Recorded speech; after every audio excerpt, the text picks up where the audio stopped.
السلام عليكم ورحمة الله. الحمد لله رب العالمين والصلاة والسلام على أشرف الأنبياء والمرسلين وعلى آله وأصحابه ومن تبعهم ودعا بدعوتهم إلى يوم الدين. أما بعد، أعوذ بالله من الشيطان الرجيم. بسم الله الرحمن الرحيم. ألا إن أولياء الله لا خوف عليهم ولا هم يحزنون. صدق الله العظيم. ইসলামী যুব আন্দোলন বাংলাদেশের উদ্যোগে আয়োজিত মরহুম পীর সাহেব চরমনাই হযরত সৈয়দ ফজলুল করিম রহমতুল্লাহ আলাইহি ও শাইখুল ইসলাম আল্লামা শাহ আহমদ শফি রহমতুল্লাহ আলাইহির জীবন ও কর্ম শীর্ষক আলোচনা সভার মহতারাম সভাপতি, উপস্থিত রয়েছেন আজকের এই আলোচনা সভার মধ্যমণি মরহুম পীর সাহেবের জানিশিন বর্তমান পীর সাহেব হযরত সৈয়দ রেজাউল করিম দামাত বারাকাতুহুল আলিয়া সহ হযরতের অন্যান্য সন্তান এবং সাহেবজাদাগণ এবং অন্যান্য নেতৃবৃন্দ। দুইজন মহিরুহের আলোচনা। হযরত শাইখুল ইসলাম রহমতুল্লাহ আলাইহি সদ্য ইন্তেকাল করেছেন। ওনার অনেক আলোচনা সভা প্রতিনিয়ত প্রতিদিন সকাল সন্ধ্যা বিভিন্ন প্রান্তে হচ্ছে এবং সেগুলোতে আমরা অনেকে অংশগ্রহণ করছি। এজন্য আজকে আমি শুধু মরহুম পীর সাহেব চরমনাইকে নিয়ে আমার ক্ষুদ্র জীবনের কিছু স্মৃতিচারণ আপনাদের সামনে করব। আমার স্মৃতিচারণটা অন্য অনেকের চেয়ে একটু বেশি তাৎপর্যপূর্ণ। আমি ব্যক্তির কারণে নয়, বরং আমার নিসবতের কারণে। আমি শাইখুল হাদিস আল্লামা আজিজুল হক রহমতুল্লাহ আলাইহির সন্তান। মরহুম পীর সাহেব চরমনাই ছিলেন যার একজন ছাত্র। আমি আমার বাবার কাছে হযরত মরহুম পীর সাহেবকে একাধিকবার দেখেছি এবং তার কিছু দৃশ্য আমার চোখে ভাসমান, আমার স্মৃতিপটে চিরজাগরুক। আমার একটা দৃশ্য এখনো আমাদের বাসার কথা মনে আছে, লালবাগের যে বাসায় আমরা ছিলাম। শাইখুল হাদিস রহমতুল্লাহ আলাইহির কাছে একদিন সকালবেলা পীর সাহেব হুজুর আসলেন। হুজুরের সাথে আরো কিছু লোক ছিল, কিছু হাদিয়া তোহফা নিয়ে আসলেন।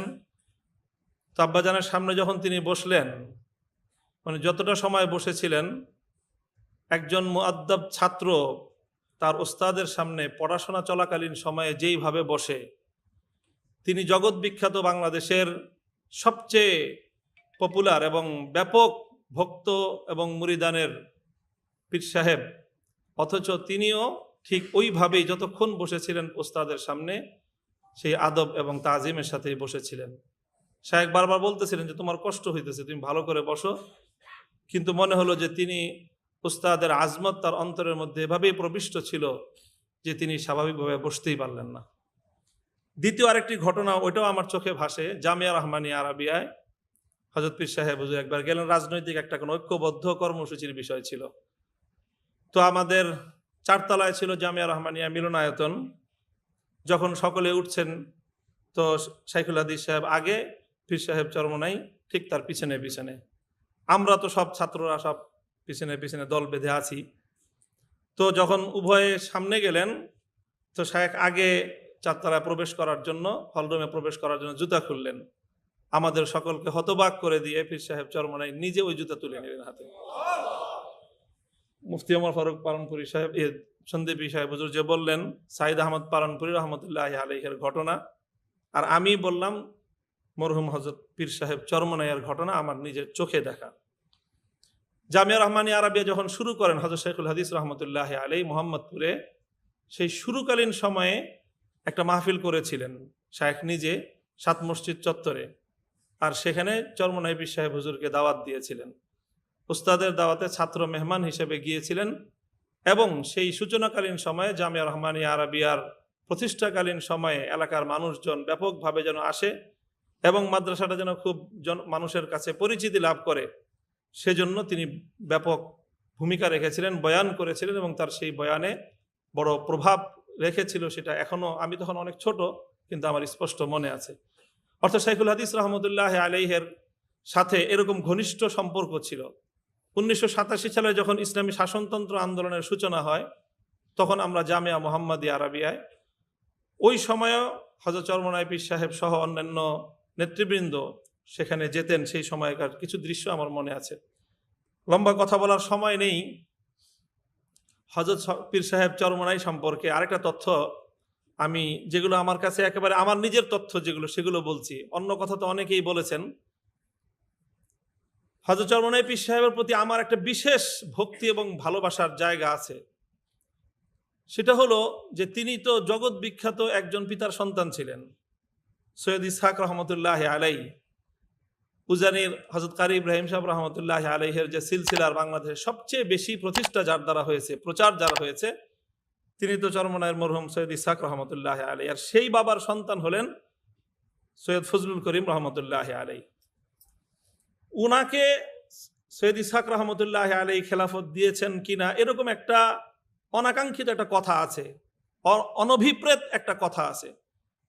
ওই কথার সূত্র ধরে আমি যেটা বলি সেটা হলো, আমি শুনেছি একজন মহান ব্যক্তির কাছ থেকে। সেই ব্যক্তির পরিচয় হলো, তিনি বাংলাদেশের হাদিস শাস্ত্রের মুকুটহীন সম্রাট লালবাগের মুহাদ্দিস সাহেব হুজুর হেদায়েতুল্লাহ রহমতুল্লাহ আলাইহির সাহেবজাদা, আমাদের ওস্তাদে মোহতারাম হযরত হিফজুর রহমান সাহেব, বর্তমানে জামিয়াতুল আবরার রহমানিয়া মাদ্রাসার যিনি প্রিন্সিপাল। হুজুর আমাদের দর্শে ঘটনাটি শুনিয়েছেন। এটা হযরতের কামালের বড় একটা প্রমাণ এবং ঘটনা, একটা ইতিহাসের রেফারেন্স বলছি আমি। তিনি ঘটনা, হুজুর অনেক, যারা হিফজুর রহমান সাহেব হুজুরের দর্শে বসেছেন, হুজুর অনেক হাস্যরস করেন। হাস্যরস করতে করতে একদিন ঘটনা শুনিয়েছিলেন হাফিজ হুজুর রহমতুল্লাহ আলাইহির খানকায়ের এবং হুজুরের দরবারের। ঘটনা হলো যে প্রতি রমজানে হাফিজ হুজুর রহমতুল্লাহ আলাইহির সেই কামরাঙ্গীর চরে হুজুর এতেকাফে বসতেন।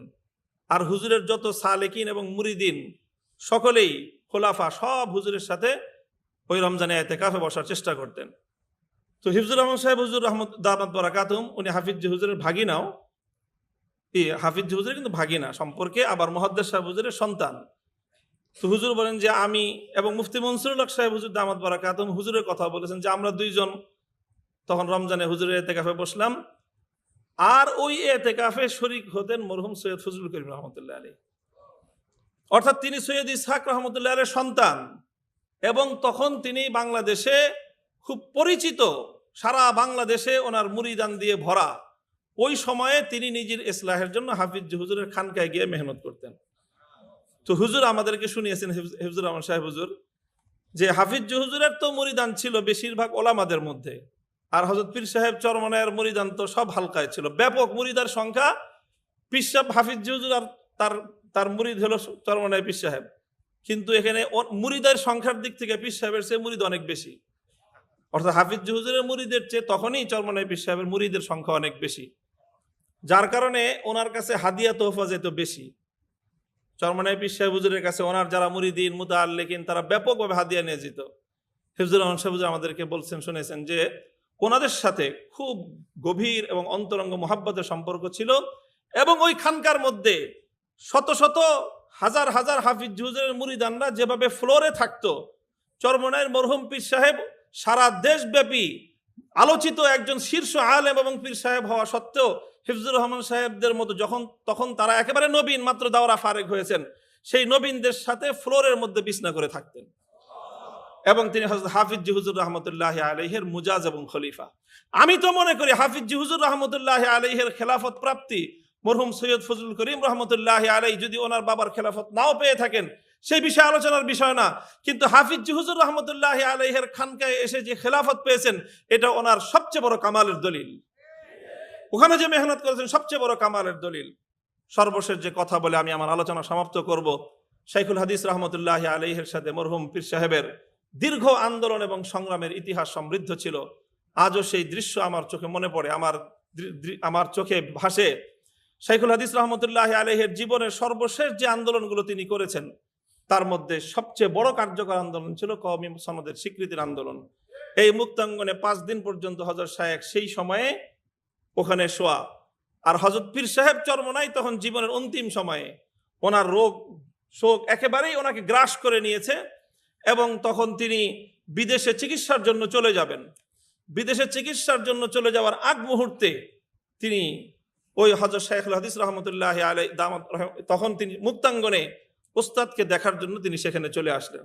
অথচ ওখানে দেখেই হযরত পীর সাহেবকে বোঝা যাচ্ছিল যে ওনার শারীরিক যে অবস্থা, কোনোভাবেই ওনার পক্ষে কোনো প্রোগ্রামে যাওয়ার মতো অবস্থা ছিল না। তিনি যখন গেলেন, ওয়াল্লাহ শাইখুল হাদিস রহমতুল্লাহ আলাইহি পীর সাহেব চরমনাইকে দেখে ওনার ভিতরে যে এমন এক উদ্দীপনা কাজ করলো, মনে হলো যেন শাইখুল হাদিস তখন 25 বছরের তাগড়া যুবক হয়ে গিয়েছেন।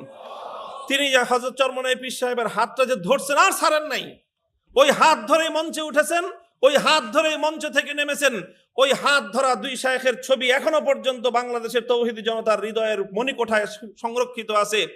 সেদিন শাইখুল হাদিস বলেছিলেন, আমার ডান হাত চলে এসেছে, আমি আর কারো প্রয়োজন নাই, আমি আর কারো রক্তচক্ষুর পরোয়া করব না। হযরত মরহুম চরমনাই পীর সাহেবের সাহেবজাদারা আছেন, বিশেষ করে ফয়জুল করিম ভাই, ওনাকে নিয়ে আর আমাকে নিয়ে এদেশের যুব সমাজ অনেক স্বপ্ন দেখে। আমার বড় ভাই মাহফুজুল হক সাহেব যেরকম আমার মুরব্বী, ফয়জুল করিম সাহেবের বড় ভাই রেজাউল করিম সাহেব, অন্যান্য ভাইয়েরা ওনাদের মুরব্বী। আমি ফয়জুল করিম ভাইকে বলতে চাই, আমাদের বাবারা যেই জায়গাটায় কাজ রেখে গিয়েছিলেন মুক্তাঙ্গনের, আসুন হাতে হাত ধরি ময়দানে অবতীর্ণ হই, ইনশাআল্লাহ এদেশ থেকে বাতিল পালাবার পথ খুঁজে পাবে না।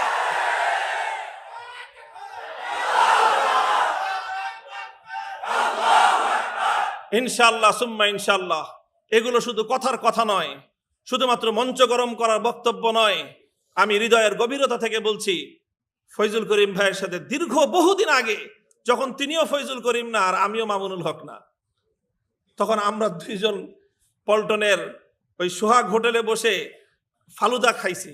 উনি আমাকে আপ্যায়ন করেছেন, বলেছিলেন যে মামুন ভাই আসেন, আমরা ঐক্যবদ্ধ হই এবং দীর্ঘ লং টার্ম পরিকল্পনা নিয়ে আমরা কাজের ময়দানে অগ্রসর হই। আমি সেই কথা স্মরণ করিয়ে, ভাইয়ের স্মরণ আছে কিনা জানি না, আমার স্পষ্ট মনে আছে তিনি আমাকে আপ্যায়ন করিয়েছিলেন জোর করে। তো সেই জায়গাটা থেকে আসুন আমরা হাতে হাত রাখি। দীর্ঘমেয়াদী আমাদের বড়রা ঐক্য গড়েছিলেন। শাইখুল হাদিস এবং চরমনাই পীর সাহেব রহমতুল্লাহ আলাইহি বাংলাদেশে ইসলামী আন্দোলনের জন্য যে ঐক্যের ভিত তারা তৈরি করেছিলেন, নানা অনভিপ্রেত কারণে, অনাকাঙ্ক্ষিত অনেক কারণে তার মধ্যে অনেক সময় ব্যাঘাত ঘটেছে, কিন্তু কখনোই ইনশাআল্লাহ আমরা এতটা দূরে সরে যাইনি যে আমরা পরস্পর একে অন্যের শত্রুতে পরিণত হব, আলহামদুলিল্লাহ। তবে আমাদের মধ্যে কাঙ্ক্ষিত যে ঐক্য, কাঙ্ক্ষিত যে নৈকট্য, কাঙ্ক্ষিত যে একতা দরকার, সেই একতার মধ্যেও আমরা নেই। কাজেই তবে এজন্য আমাদের ভবিষ্যতে আরো ইস্পাত কঠিন, দৃঢ় মজবুত ঐক্যের ভিত তৈরি করা দরকার। আমরা ইনশাআল্লাহ বসবো, আলোচনা করব, অতীতের ভুলগুলো থেকে আমরা শিক্ষা নিব, অতীতের কি কি কারণে আমাদের ঐক্যগুলোর মধ্যে বিভিন্ন সময় সমস্যার তৈরি হয়েছে, সেই ছিদ্র পথগুলো বন্ধ করে জবাবদিহিতার মাধ্যমে ইনশাআল্লাহ ঐক্যবদ্ধ প্ল্যাটফর্ম তৈরি করে আল্লাহর জমিনে ইসলামী শাসন ব্যবস্থা, খেলাফতের ঝান্ডা উড্ডীন করেই মঞ্জিলে মাকসুদ পর্যন্ত আমরা পৌঁছবো ইনশাআল্লাহ। আল্লাহ পাক রব্বুল আলামিন তৌফিক দান করেন। মরহুম হযরত সৈয়দ ফজলুল করিম রহমতুল্লাহ আলাইহির কবরকে আল্লাহ পাক জান্নাতের বাগানে পরিণত করেন। আমাদের বড়দের রেখে যাওয়া আমানতকে আল্লাহ পাক যথার্থ দায়িত্বশীলতার সাথে ধারণ করার তৌফিক আমাদেরকে দান করেন। ওয়া আখিরু দাওয়ানা আলহামদুলিল্লাহি রাব্বিল আলামিন। আসসালামু আলাইকুম ওয়া রাহমাতুল্লাহ।